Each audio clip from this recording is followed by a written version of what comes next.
I am joined today with Maximum Sabotage, or better known as Clay, and is Jax. What's up? Hello.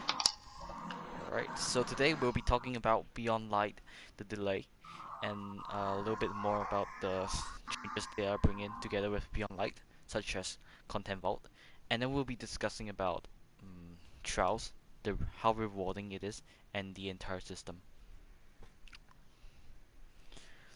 Alright, okay, let's begin. So we all know, okay, before that, Clay, have you started your stream yet? I need to start mine real quick. Hold Yeah. on. Okay, we'll give him a moment.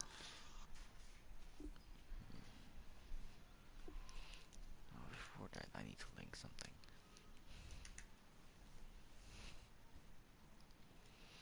Alright, I'm right here, chilling in the tower.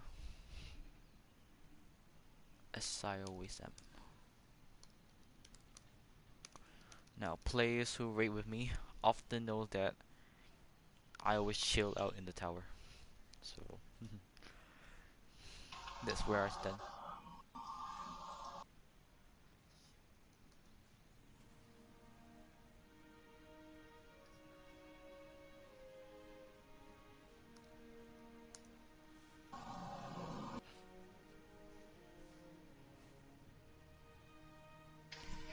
Hello, Caleb.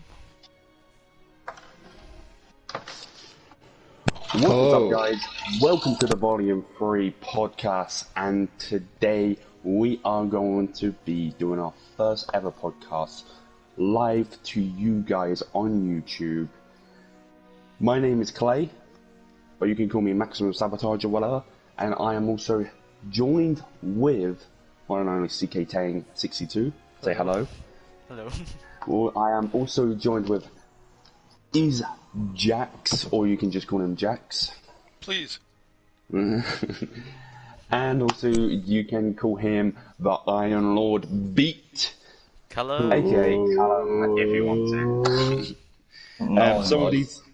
Some of these guys might be in future podcasts with us, so you'll probably notice them in future podcasts with us. But getting away from that, we're gonna talk about a load of stuff in this podcast, such as trials, the Beyond Light delay. We're also going to be talking about season of arrivals, or season 11, I believe it is. Yep. And we're going to be talking about like what, how far this season has come, and what we think of this season so far, and etc. But I just wanted to put something out there before we start, which is something which everyone has been involved within the world with over the course of the last current months, and that is coronavirus and all this protesting. So I just want to send out a message out there saying I hope you all stay safe. I hope you are hopefully being responsible and being respectful for what is going on at the moment. I've been wearing a mask a lot. I've been keeping my chill and all that. But this podcast is here to not just discuss Destiny 2 content, but also for you guys to have something to watch at home instead of going out and catching something like the virus or something, or getting in sorts of trouble or etc. Anyway, let's get away from all that negativity, and I think, what do we want to talk about first, guys? Beyond What do we Light. want to talk about? Beyond Light. So as we all know, Beyond Beyond Light is coming in November 10th because they had to push it back because they weren't finished with the expansion yet. So what do you guys think about the delay? Personally, for me, I think that this is a good move for them because basically we would want a expansion that's finished rather than an expansion that's rushed. So yeah. Yeah, like sort of like we're waiting for it, but like it'll be worth the reward, you know. Like obviously they're gonna get a lot more chance to put a lot more time into things, and it's gonna run a lot smoother straight off the bat. I'd rather wait to get a product that's complete and properly done than something that may not be so. I I feel like it's good they're delaying it because we've had loads of content this year which has been mainly half baked, such as Trials returning, and we'll talk about that in a second here. But there's some content which hasn't really been good with a little bit more time to create this expansion and make the next chapter of Destiny, because they talk about this could be a new chapter of Destiny 2 because they're cycling older content and then they're bringing this new content, this new story arc to the front to do with the darkness and which side we're going to choose in that. And they revealed that with the other two expansions afterwards. But I like they're doing it, and also what I'm really excited for is if PS5 comes out before then, most of us are going to experience Beyond Light on next generation console with 60 FPS, 4K resolution, so it's going to be pretty good, you know? Agreed. So yeah, Yeah, we'll be able to experience it better, obviously, if we got the newest console. I mean during September I would be comes out if it were to comes out during September. So I think pushing it back to November is more freed up in November to play the expansion and probably do the 24-hour race. Yep. And if you kind of think of it as well, with real life, real real world situations which is happening at the moment, a lot of schools, I don't know what it is like in America, but a lot of schools in the UK and colleges and universities start back in September, and it's going to be hard for mostly us getting back into like college and school routine and all that in September, and university with like the new epidemic which has happened and the new rules with the masks and all that kind of stuff. Yep. But with the expansion coming out nearer to that thing, you're going to be wanting to play that expansion, but at the same time you're going to be trying to get these new lifestyles in the real world, like sorted out for every week. And I feel like delaying this expansion is good for that. Also, it's good for us getting better content, and it's good for maybe the market because it's closer to Christmas time, and people who might miss out on when it launches, they don't have enough money, will be able to play it in December and not feel like they've missed out on a season, because last year season started in December, like the next season did, Season of the Dawn. Yep. So I feel like they'll have that time to then go, I didn't really miss out much on Beyond Light, so that's cool. So but yeah. Alright, so that's And all again, our like thoughts you on said, today. sorry. Oh yeah, continue. I was just gonna say again, like just like what Claire said there, around the holiday time, it might give like people the opportunity to even get a console to actually experience the game as well. And that'd be like something new to come into. There'll be a lot of content for the new players as well. But we're talking about the game market currently. There are a couple of other game releases such as Cyberpunk is coming during this around the Christmas season as well. So Destiny will definitely face some competition in terms of like sales. But overall, if Bungie did their work and it proves that Beyond Light is a very good expansion, something similar to Forsaken, it will definitely win the player's heart and definitely not a problem in terms of getting more players to play Destiny. Yeah. I feel like games like Cyberpunk won't be an issue for Destiny 2 just because over the years we've had like Call of Duty games come out. Like Call of Duty is a big franchise, and Call of Duty games has come out like a week after Destiny 2, like Forsaken or Shadowkeep, and it kind of hasn't impacted Destiny 2 story, because if you remember when Jellicoe came out, in the first, like, what was it, 3 days or 4 days, you could hardly get onto the servers because there was so many people playing. Agree. And that shows that other content releases, yeah, they're going to be big, but at the same time, they're not going to, like, overtake Influence. Yeah. Yeah. But with Cyberpunk, it has been a game which has been talked about since, I think, 2013 when it first brought out its first trailer. And yeah, it's just a game which a lot of people are excited for. But yeah, we'll see. We'll see what happens.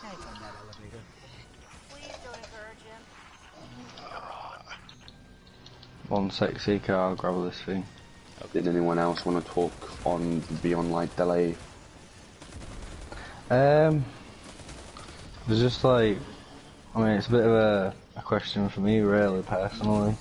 Like, what amount of time is the delay? It's like, Is it like a month and a half.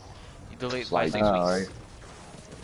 Yeah. September 22nd was supposed to be the release date, and then they've delayed it to November 10th. They've already told us that Festival of the Lost will take part of this current season, so after basically Festival of the Lost, so after Halloween. Yeah. Immediately the Beyond Light.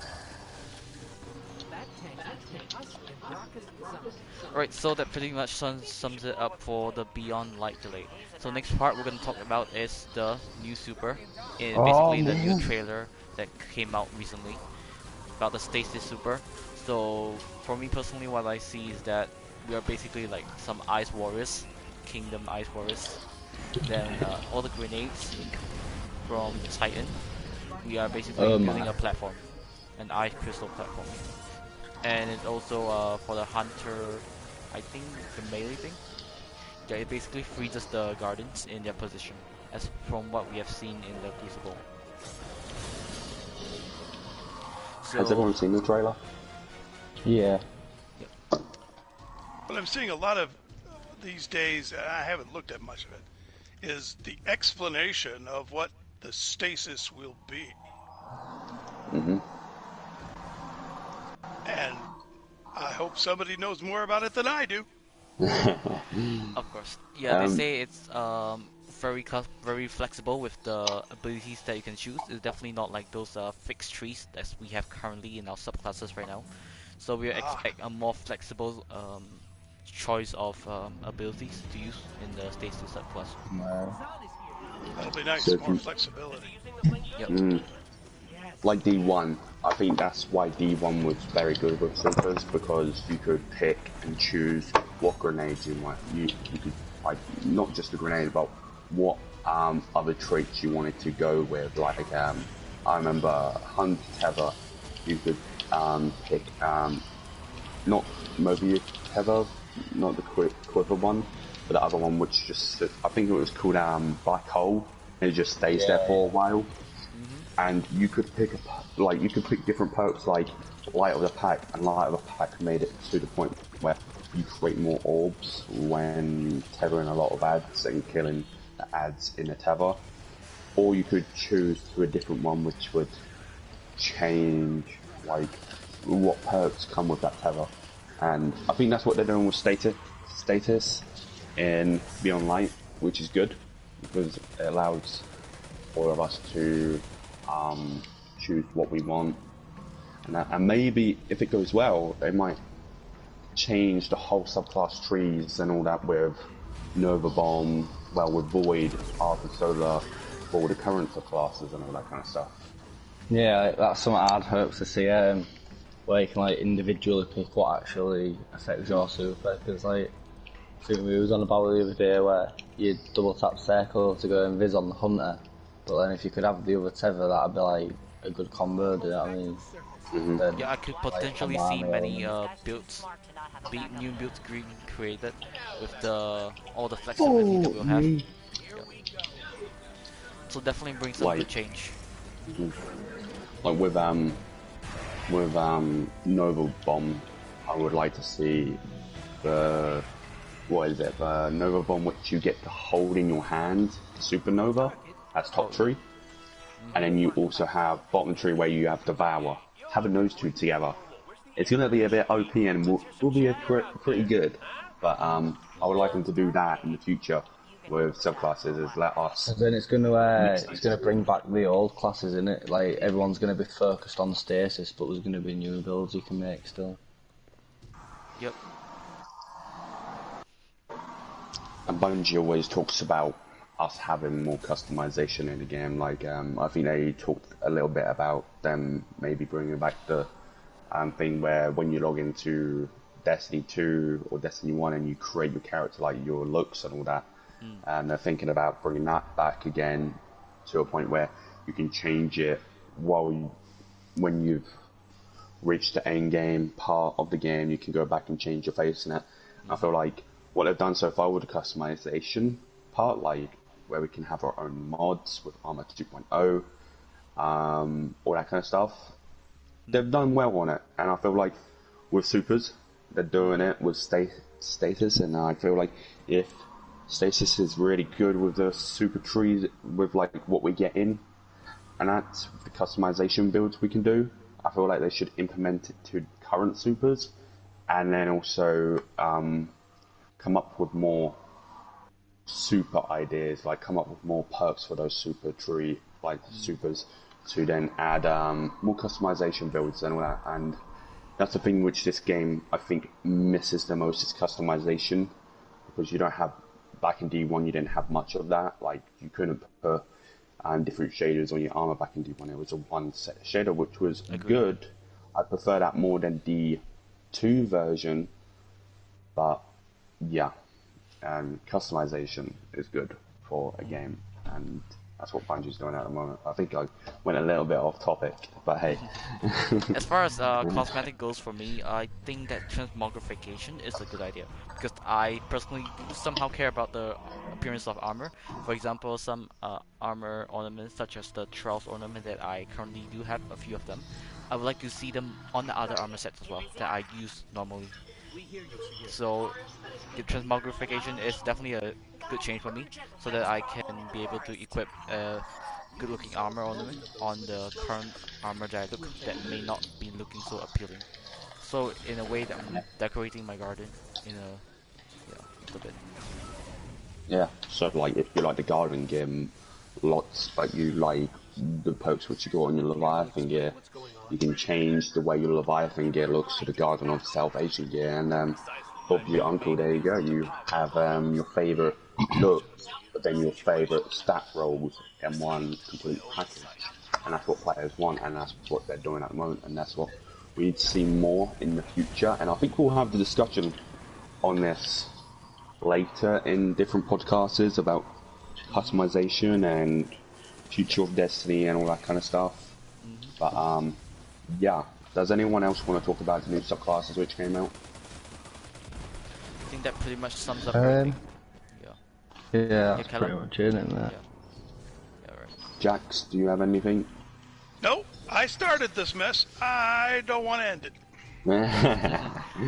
I mean, so far the direction they have taken Destiny 2, basically content vaulting, bringing back Vault Glass, Cosmodrome, is definitely a good change.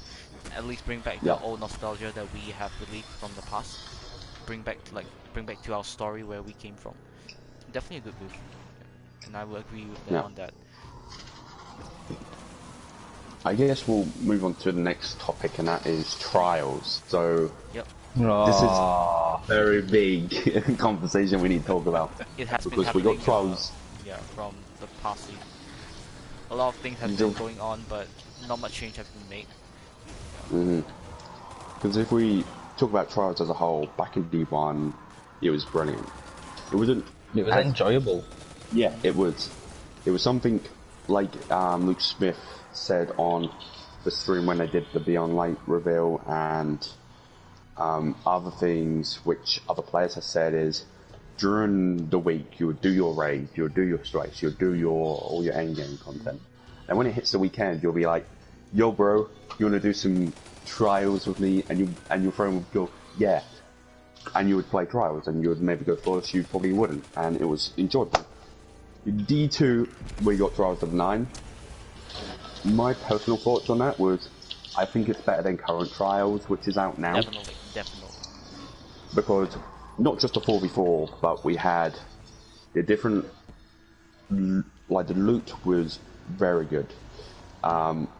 The way you get your 3 wins, your 5 wins, and 7 wins was a little bit annoying, but it was also good because you went up the tower, like in the unknown space, and it was something different. So basically, give those winners of the trials a little bit sense of satisfaction and achievement, like you have made it to a special space that not everyone have access to.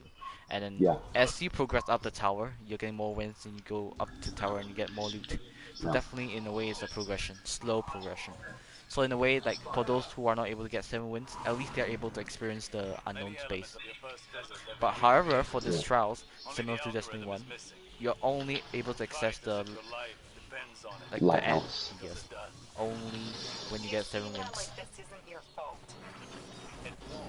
And I think that's what they need to kind of work on in the future with Trials is when you get your 3 wins and that, you don't feel like it's as reward. Like you do get your like armor piece or your weapon and that, but I feel like it's not as rewarding. And I feel like that's the point where they maybe need to bring like maybe a trial social space. So once you, I don't know, get 3 wins in Trials, you're allowed to go to, I don't know, the Lighthouse social space. Maybe there's like a door, like a Vex door, which unlocks into the vault. Goes into the Lighthouse like 7 with flawless area. But then there's another social space. Like the social space has, I don't know, Brother Vance. Yeah, like what they've done with Brother Vance, whereas the portals, you could have like portals to multiple parts, and you have to like, say you could get a flawless key to open a door to the flawless portal, do you know what I mean? Yep. So also give like in Trials of 9, gives players a sense of slowly progression. Yeah, progressing to the flawless part.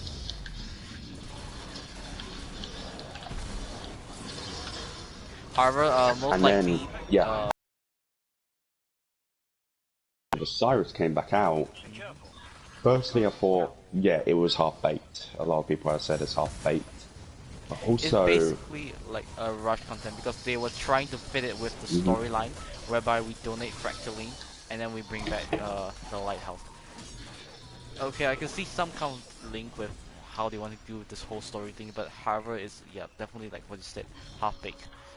Wasn't really ready to put out trials because we had faced similar issues in competitive already, whereby there was cheaters, those who are flying around PC, all this sort of stuff, weird cheating stuff, and also DDoSing. But they haven't really addressed the issue to fully tackle that, or at least 90% of that. So they are definitely not ready to bring back trials at that time. I think also the rewards they brought with Trials of Osiris, like renewed like P1 stuff. I feel like it was a poorly excuse for them making new armor and that. And like as we are seeing Bungie in the next since Forsaken, it's seen them run out of ideas for like weapons and that. And I feel like that's why Trials rewards wasn't as rewarding and that, because they couldn't come up with a new armor set, and I feel like that's what they're going to try and work on when they next bring Trials. I think season 13 it is. They're going to improve it, and I feel like then we're going to see a lot of the changes happen. But one thing I would love them to take away from Trials: tokens. I don't know what my thing is with tokens, and we'll discuss this in a different podcast. But tokens to me in Destiny 2 are useless. They're just useless. And they're annoying because if you go flawless or you're very good at trials, you can get these tokens almost from every game you win.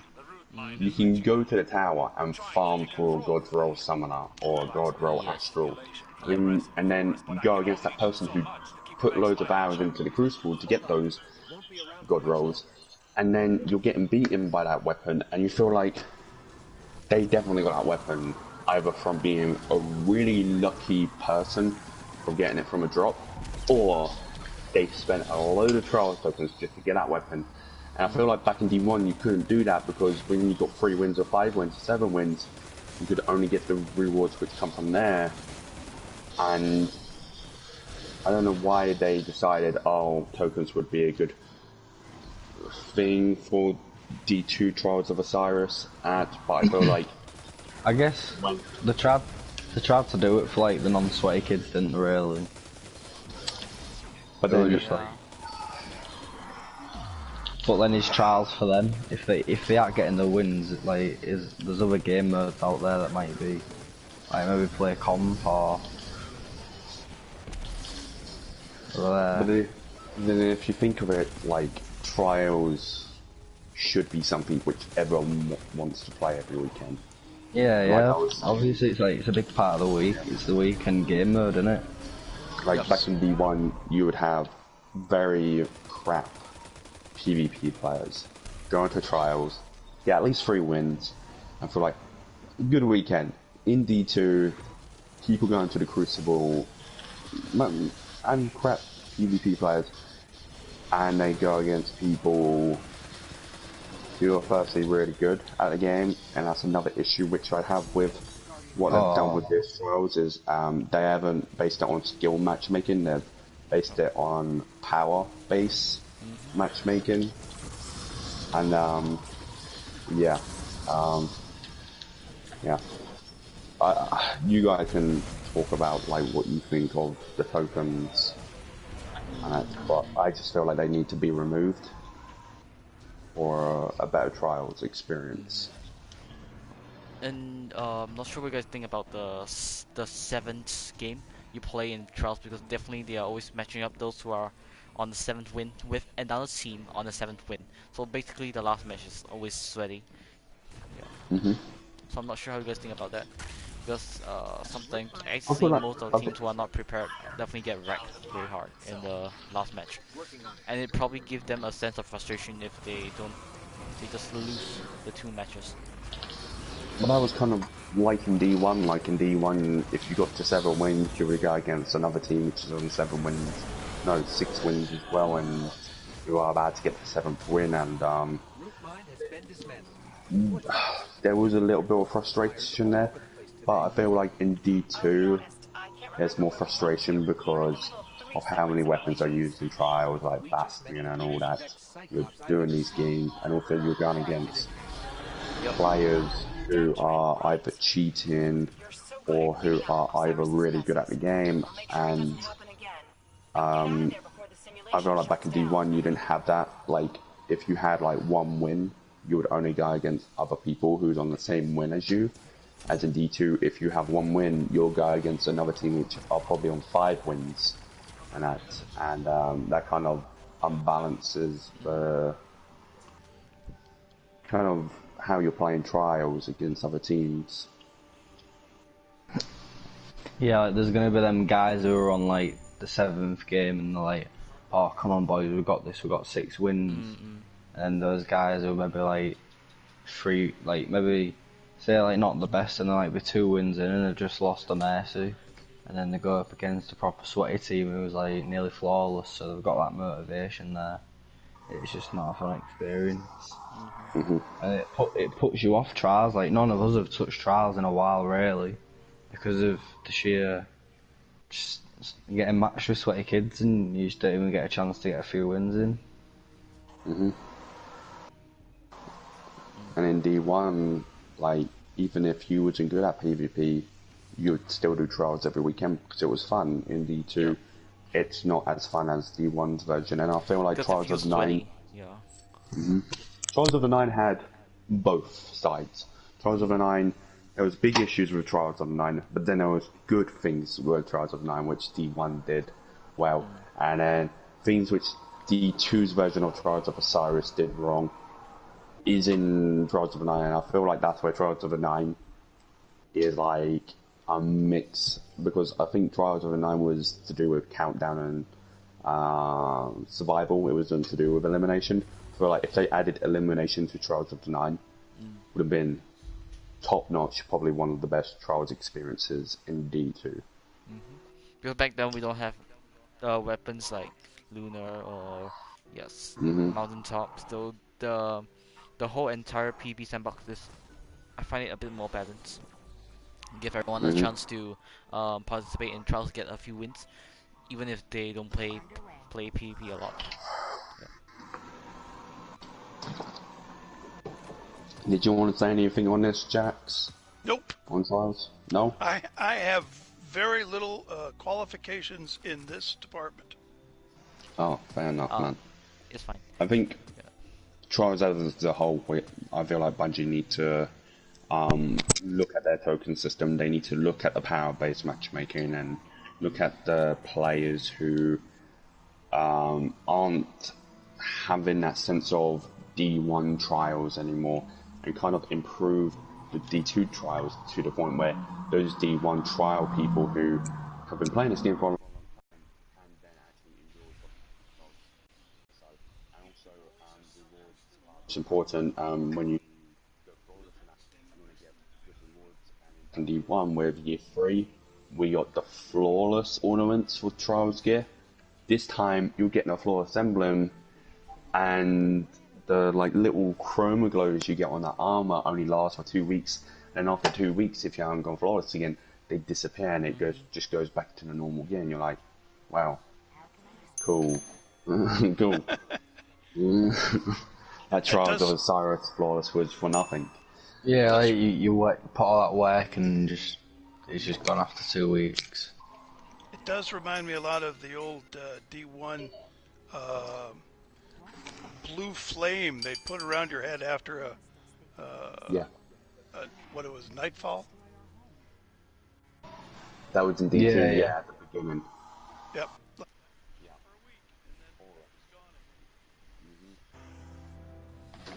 Yep. And I think they did that with Trials of the Nine as well. When you were flawless, you would get like a light blue one around your head, just to Yep. show that you've been flawless that week. Definitely miss Aura because now that I am able to complete like Prestige Leviathan, I really like to have the aura around my head. Then it just Hmm. shows that I'm a you know achiever. Because I went to Prestige and it's not very easy. It does require a bit of technical skills here and there to get it done. Yep. So definitely. I think Auras was, yeah. Mm, I think Auras was a good good example of what we should be getting when we go flawless. Just feel like some of the armor needs some ornaments. mm. And is it just me, but has the ornaments in D2 for like raids and not just trials but raids now been so like boring? Back in D1 though, the ornaments with Age of Triumph were like bam, bang, bang. Definitely. You're like, yo. Yeah, like those raid ornaments from those weekly feature raids. Yeah, it's definitely a Hmm. very good ornaments I see right there. Yeah, but unfortunately in D2 is I don't see much good. I mean, all the armor ornaments of raid armor, all that we get is from either World Prestige and Empire Prestige, but it doesn't highlight much of like like the Age of Triumph raid ornament, nothing like that.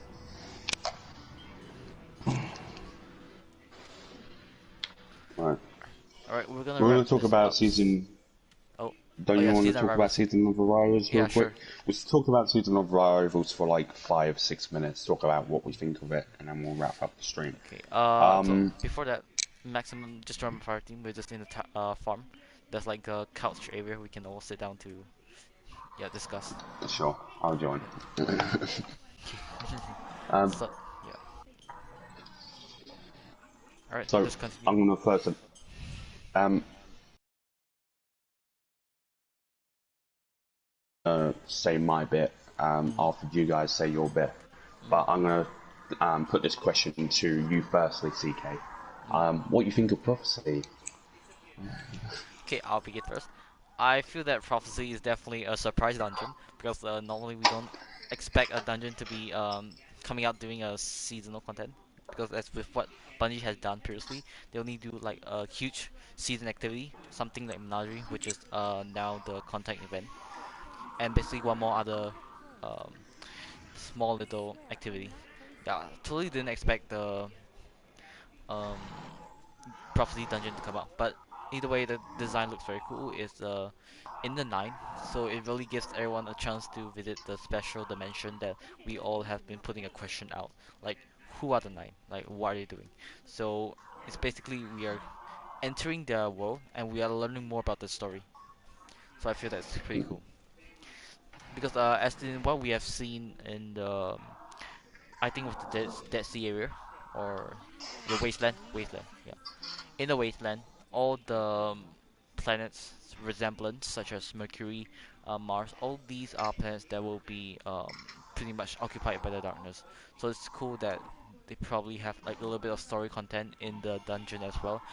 Basically, the 9 is predicting that we are basically having to evacuate the planets, not gonna be there anymore.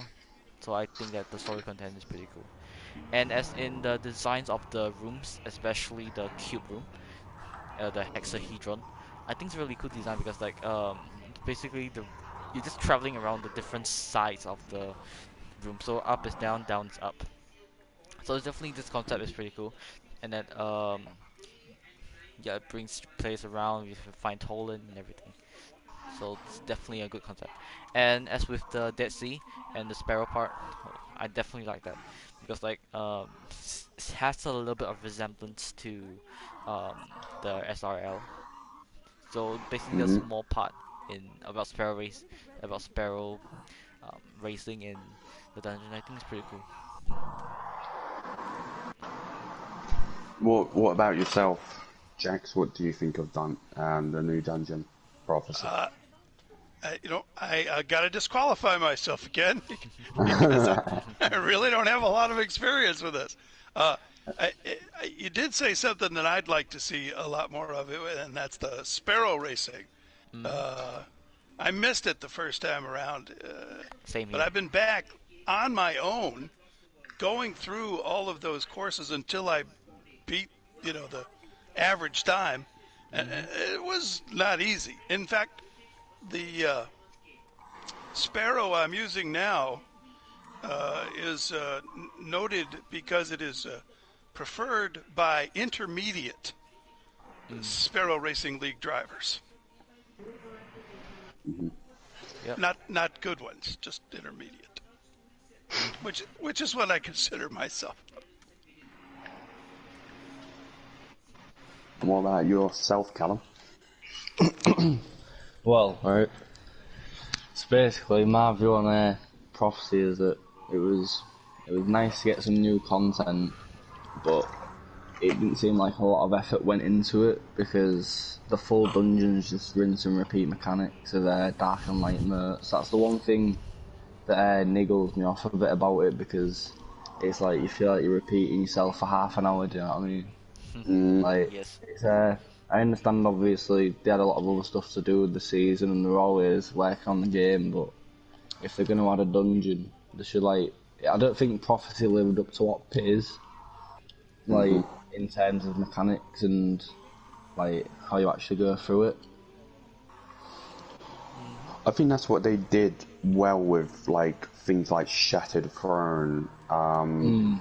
Like Pit, I would say yes, Pit is a little bit different, but Pit kind of uses the same thing with like the ball where you have to dunk it, and also Yeah, Sword in the in first two the encounters, yeah. Sword in the Night and the Wizard and etc. and all that kind of stuff. But I feel like Mm. Shattered Throne does it different because in the first encounter of Shattered Throne, you go through different symbols. You kill the yellow bar, and then you go to the next symbol, which is Mm. shown, and then you get to the ogre encounter, the boss encounter. And there's like a different mechanic where you kill the wizard, you grab a ball now, and you have to not a ball. You grab this like kind of buff, and if you die, you lose that buff. But if you don't, if you get times 4 of that buff, you can dunk it in one of the things in the middle to start damage phase.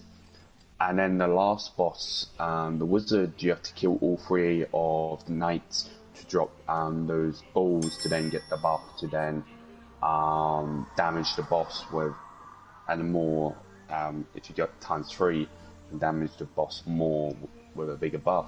I feel like that's what Shattered Throne did better than the other two dungeons. It had different things you do in each encounter. With things like Pit, though, at the beginning you learn the different wizard. You have to do the R2 or R1 attack. With Knight you just have to do this light attack, and with the Streaker you just have to block. But then you come to that again at the final boss where you have to do the same thing again with the sword, and you're like, it's kind of repeating what it did in the first encounter, and that's like Prophecy, like you were saying, Callum. Yeah, it's like a smaller version of it in the boss room. Yeah, and like you were saying with the Prophecy, you basically are picking up light and dark modes. You're basically banking them in the right spot, and you do that for the first encounter. The beginning part as well, where it teaches you kind of what to do. The first boss encounter, the Tetrahedron room, whatever it's called, the upside down room, and then you do it in the final boss room, and it feels like, yeah, you're repeating the same mechanics, but like when you have something like that, you can easily do it really quick, but it gets very boring at the end of the day. And with me, I've got like 46 completions, and to me now, it's getting very boring for me. Not just because I'm max power level now, gear power, but also because it just uses the same mechanics. Like Shattered Throne, I would love to run like another 100 times because it uses different mechanics. It's not boring. You do it different ways and you play it differently. As Dungeons with Pit and Prophecy, you're doing the same thing and it just gets repetitive. And that's what I think they kind of do with raids as well. With raids such as what do you call it? Garden, you tether the box, you get enlightened and all that, and then you get introduced to the moats, which are cool, but you're kind of doing the same thing. Like in the third and fourth encounter, you're doing the moats, but in the first, second, third, and fourth, you're doing a tether again. But with like raids like King's Fall back in D1, and I'm not saying that D1 is a better game than D2 within raids, but I'm just saying in D1 you had different things. So like King's Fall, the first encounter you had the Court of Oryx, you had to slam dunk the things in, and then you had to do Totems encounter where you have to stand on a totem at all times and switch in between to get a new buff.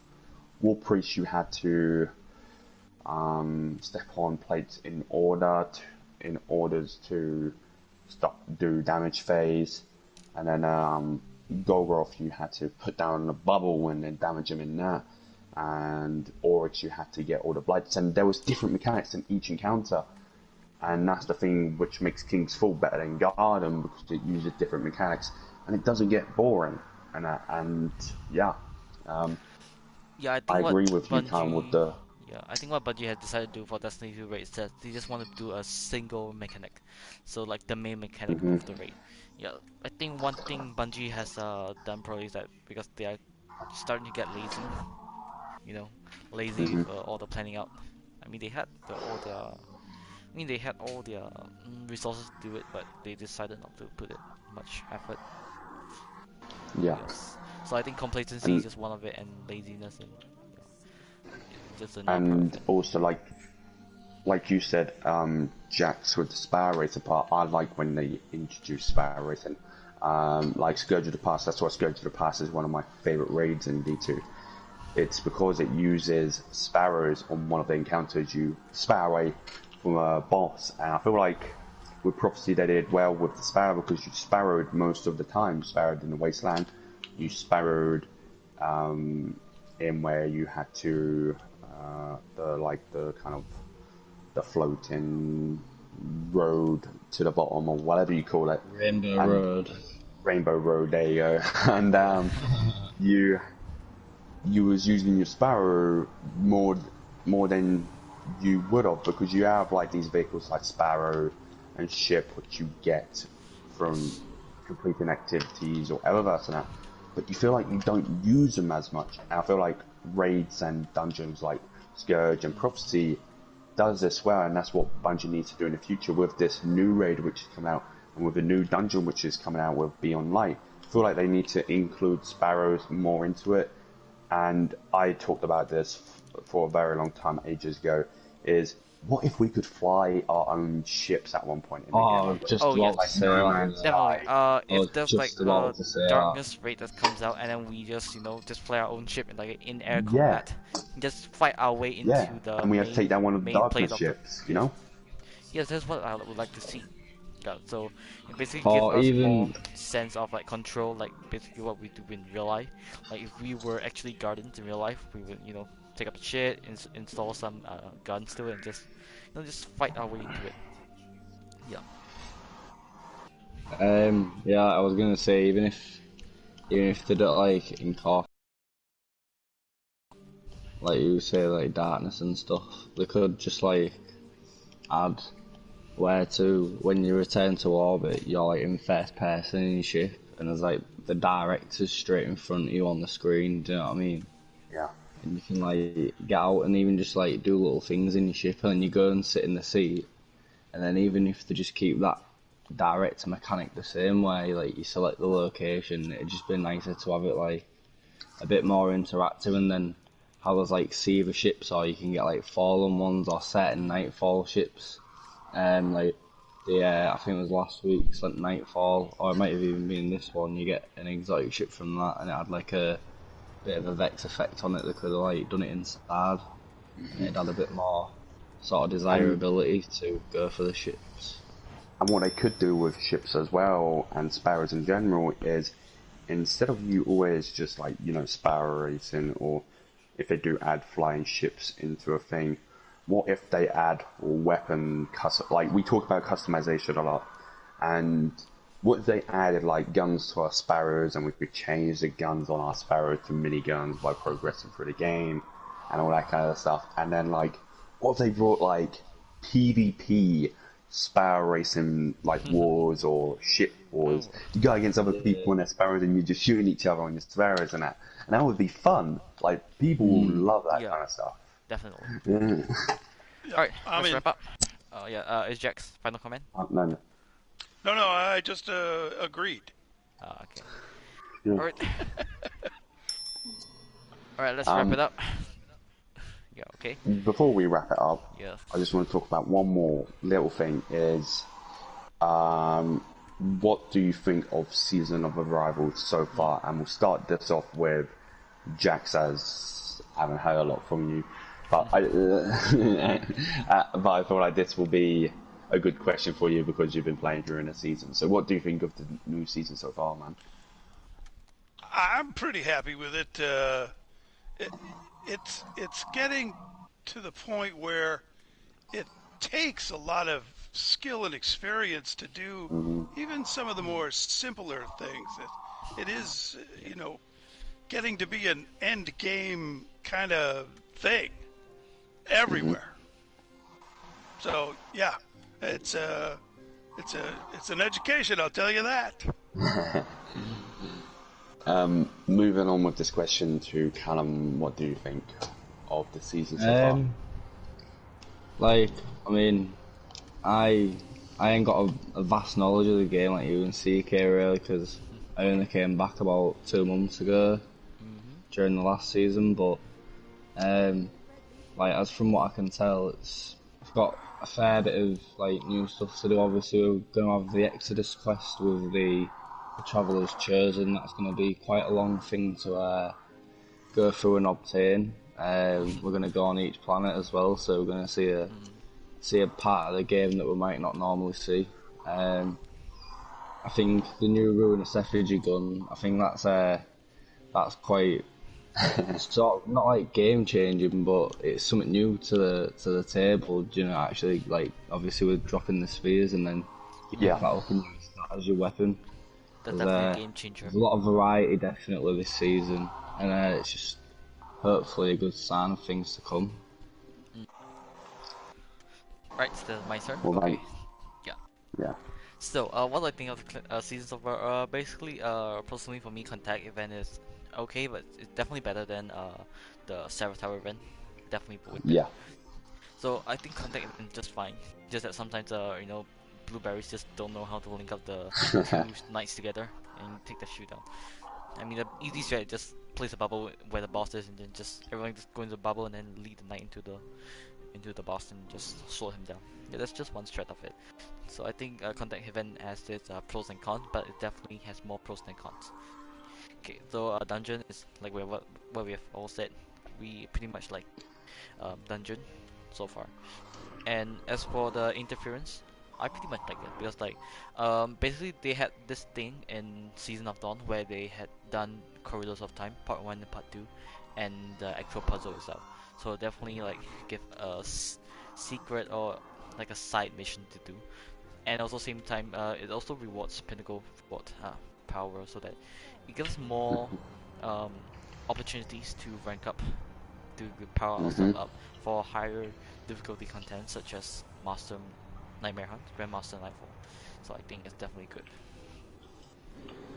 And I Yeah. like that um, they basically did um, the Fredo because we were all wondering about what's the uh, the middle area on IO.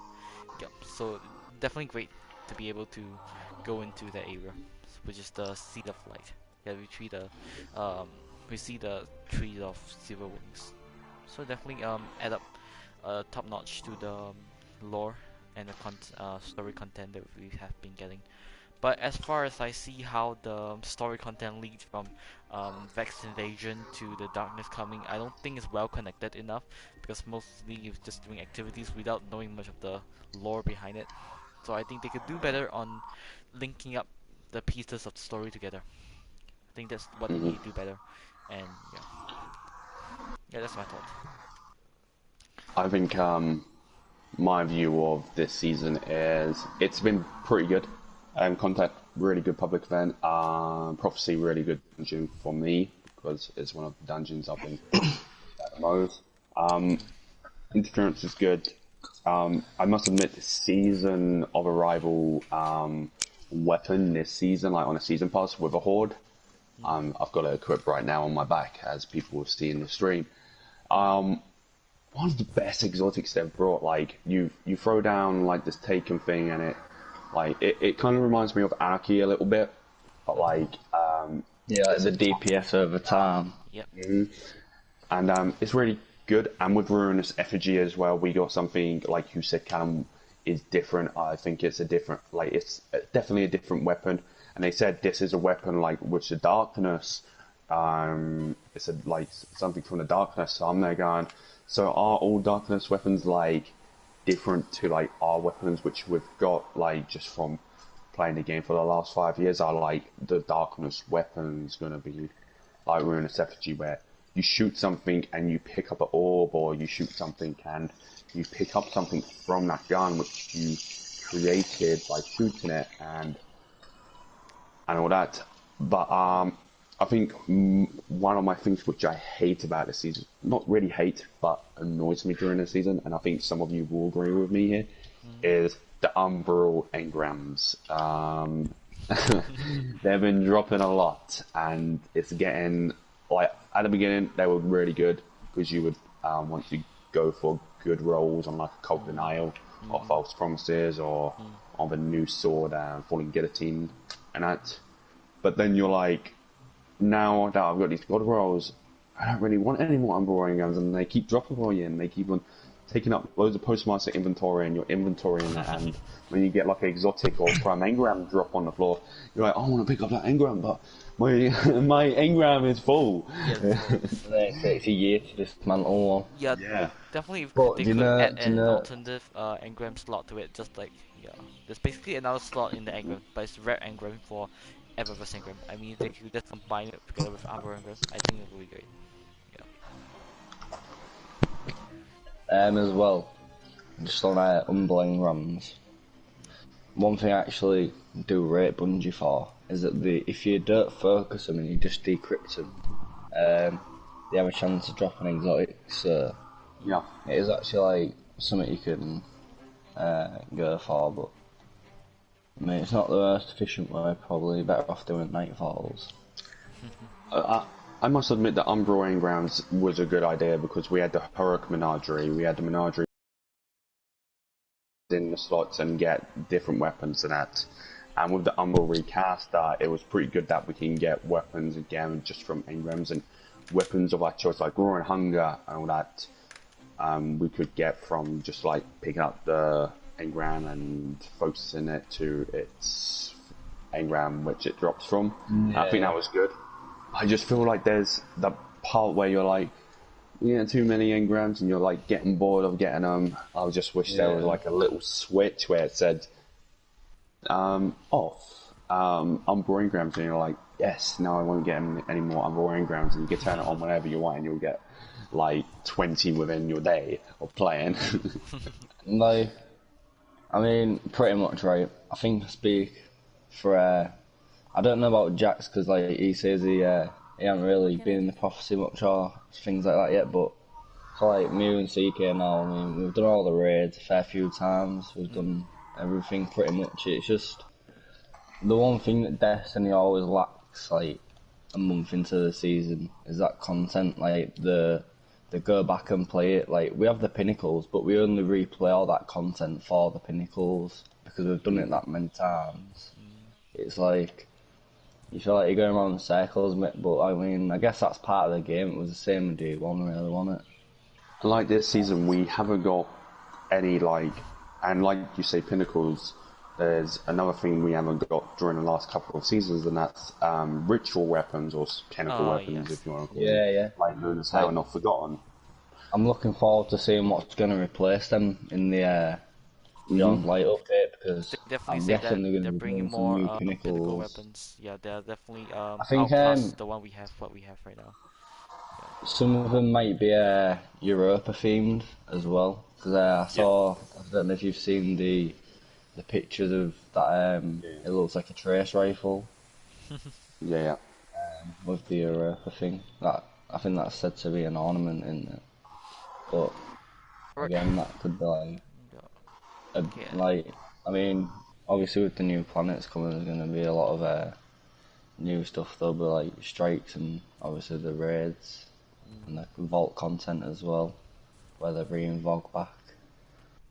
That's later on in the year, though. That's coming out like springtime. Yes, spring. Yeah. So it's, in a way, it's just basically just replacing their laziness to invest into a spring season. Just bringing back raid, just to occupy that time, give them more time to do some fall content thing. Okay, any last comment? If no, then we are gonna wrap it up. Yep. Yeah. So I today guess you was can wrap up first. Today was a great discussion. Obviously, when what we discussed about Trials, that we all found it very much enjoyable. That Trials of Nine was better than Trials of Osiris right now. But of course, the D1 Trials of Osiris is better than all the Trials that we have right now. And in terms of rewards and loot, I feel like we need to have like a slowly progression, just like Trials of Nine, slowly extend your way up the tower, and also that Max feel that tokens shouldn't even be there in the first place, because basically just give people the opportunity to farm all the good rolls. It basically just steal away all the effort that other people are trying to put in to get into trials when you have that weapon just to wreck everything out of the entire game. So there's definitely a bit of unfairness and imbalance. So that's what we've discussed about trials. And about the dungeon, we all discussed that it was quite fun and enjoyable, just that we don't really like to see the same mechanics happening over and over again. Because in D1, in Taken King, we had like different mechanics for aging out there, and we all found it enjoyable. So yeah, one thing is just Bungie laziness to just create different mechanics for each encounter. Yeah. Yep, pretty much about it. Are you gonna wrap up first? Yep, Are you gonna close first your stream? Sure. Okay, so today was a great time talking to the three of you. So we basically have some share of ideas and views and opinions about what we have what the game has offered so far. So in the next podcast, we're going to discuss a bit more about the lore and more about the season of arrivals thing, and also, pretty much more about raids, how rewarding raids should be, and what are some possibilities that it will come along, and also Beyond Light, more about the content and analyzing the details of the trailer. more in depth. Mhm. Alright, so thank you all to have those who have watched. Right now I have 0 viewers, but it's fine. Right, it's now 1 hour, so thank you guys for watching, and I hope to see you guys Thanks for in the next having me. podcast. No problem. Thank you Yeah, guys for joining. it's been a pleasure.